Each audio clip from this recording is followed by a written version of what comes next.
Hey guys, welcome to week 3 of my series on YouTube.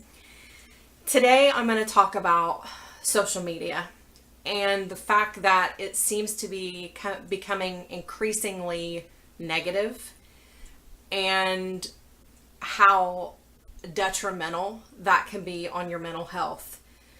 I can tell you from a mental health perspective that it's not good. I actually have PTSD from years working in child welfare and the trauma and the secondary trauma and interviewing kids that have been hurt. And when I see things on social media that are hate-filled, it really gets to me, probably more than it should. But I also am an advocate of free speech. So I don't feel like it's someone else's business to tell me that I can't say what I want to say and that I should censor my page or my profile. That's just not right, because no one else is censoring what they say and what they do. I had a situation where I became very angry. There was a typical Obama administration situation that occurred that made me very mad. My paternal grandfather served in the military during World War II. And of course he went over to Hiroshima and bowed to them and gave them a wreath, and that's wonderful. But it was a part of his apology tour. I do not like the Obama administration. I'm done shutting up about it. I do not like the man. I think he has divided the country more than he has brought it together. Now, if that makes me a bad person, because I have been called a hater, I have been called unreasonable, I have been called unchristian, and I never claimed to be a traditional Christian. I have been called everything you can imagine simply because I do not like President Obama. That doesn't make me a bad person. It makes me part of a democracy. And the last time I looked, we still had one. Now, I can't tell you what's going to happen in November, whether we'll be in the Socialist Party or what, but right now we still have a democracy, which we are supposed to be protected under constitutional rights. Prior to that, I made a statement about the transgendered issue. Here's my thing. If you're transgendered, that's fine, because this has been going on since the beginning of time, and it's just now having a light shown on it to divide the country even more. I am a parent, first and foremost. If I have a little girl, which I do not, I have a son, but if I had a little girl, I would not be okay with a man going into a bathroom stall and assaulting my daughter. Now, I know that if the man is dressed like a woman, presents himself like a woman, acts like a woman, and simply wants to use the bathroom, that's a totally different issue.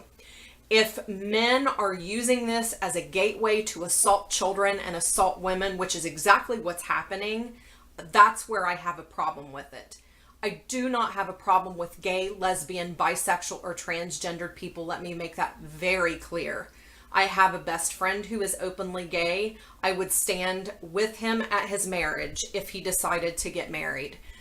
If that makes me unchristian or a hater or whatever, then it's just going to have to make me that, because I love my best friend as if he were my brother. That's what true friendship, and in case you don't know it, that's what true Christianity is about. You're supposed to love one another, not disagree with one another and hate that person because you don't agree with what they're doing. I've heard it thousands of times. I don't hate the person, I hate the sin. Well, what about Muslims, Hindus? What about them? And I have been raised to believe that if you are not in the Christian faith, you're going to hell. That is the furthest thing from the truth. Anyway, I'm getting off track. But what happened was I put up an opinion because my understanding was that there was a law put in place for the schools that if you do not do what I tell you to do, per President Obama, you're going to lose your state funding. Well, first of all, the public school system is already in decay. And if you're going to take state funding away from them because they're not going to allow transgender children to use the bathroom wherever they want to use it, then that's ludicrous. That's insane. So when I put that up, I got like tons of comments that were horrible and inappropriate and calling me everything from a hater to a person who discriminates, and I can't be friends with you if you have that much hate in your heart. It fuels hatred, it fuels division, it fuels that divide that is already taking place. So last week when I posted that about Hiroshima and his apology tour, I got more horrible comments. I did get more positives than negatives, but it made me so mad that I just deleted the entire post and basically said I forgot that Facebook wasn't a democracy and I'm not allowed to say what I want to. I'm out of here. And a lot of people responded to that with, why let these people control what you post on your profile? If they don't like it, let them leave. And the more I thought about it, because I have 2 professional pages that I manage, and the more I thought about it, the more I thought, that's right, because that's just the way of shutting people down that have a difference of opinion. But I see it all the time. All of these hateful comments to people that have different viewpoints and they don't agree with you. And instead of just looking past it, they have to put some nasty comment on there. It's overwhelming. And if you have any type of soul or any type of heart and you read some of this stuff on there and you feel like commenting, you're just like, okay, am I going to be called a hater?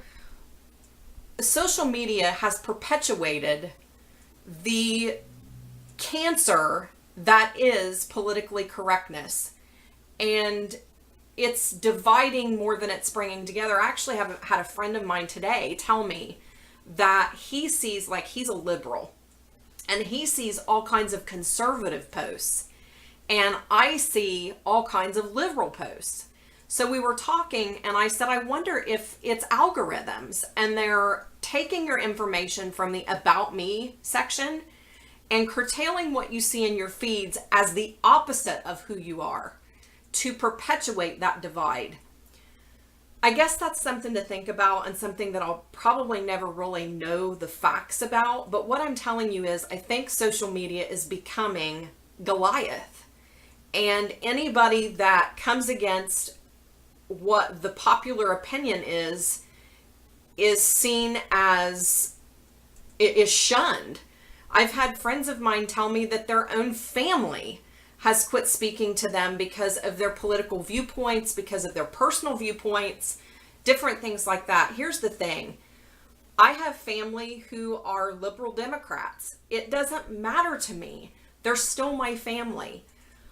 I'm not going to bash them in the head because I differ in an opinion. I have more respect for them than that. But here's the thing. Respect seems to be in very short supply these days. So if you're on social media and you feel like you can't handle it, use it scarcely. That's what I've had to learn to do. It doesn't do what it used to when I became an author. It doesn't sell my books. It doesn't get me fans. It doesn't do what it did in the beginning because they've changed everything. So it's really not a vehicle for advertising for me anymore. It's just a vehicle for hate and all of the other negative things that are going on social media. I will continue to use it to upload my opinions and my photographs and different things. And people losing jobs over Facebook, that's ridiculous. Facebook is not a platform for you to fire people. Performance is a platform to fire people. Whether someone goes out and drinks 15 beers in a weekend and they come in the next day and they're able to do their job, and you bring them in and you fire them because you saw pictures of them drinking on their Facebook, that is ludicrous. That is lawsuit material. And that's ridiculous. It's your profile. If you want to post your whatever you want to on it, it's your page. It's your First Amendment right. And that is getting lost because all these employers get the big head and think that they can just do whatever they want to and ruin people's lives. And that's not okay either. So with that being said, this has been kind of a rant post I just feel very passionately about it. And I feel like if you have an opinion, it's okay to express it. You don't have to hide who you are. Don't hide who you are. That's not what this is all about. You're supposed to be who you are and have that inner peace. And as long as you have inner peace, it doesn't matter what anybody else thinks. If you do have questions, if you do have a discussion that you want to have, you can post. However, if you're mean, if you're hateful, I will delete your comments. I will not put up with it on my YouTube channel either. So with that being said, and me not being PC, have a great day. And next time we will talk about facial cleanser, and I'll be doing tons of product reviews. And then we will end this up with some more personal shares when the 14-week series ends. For now though, have a good day and be at peace. Bye.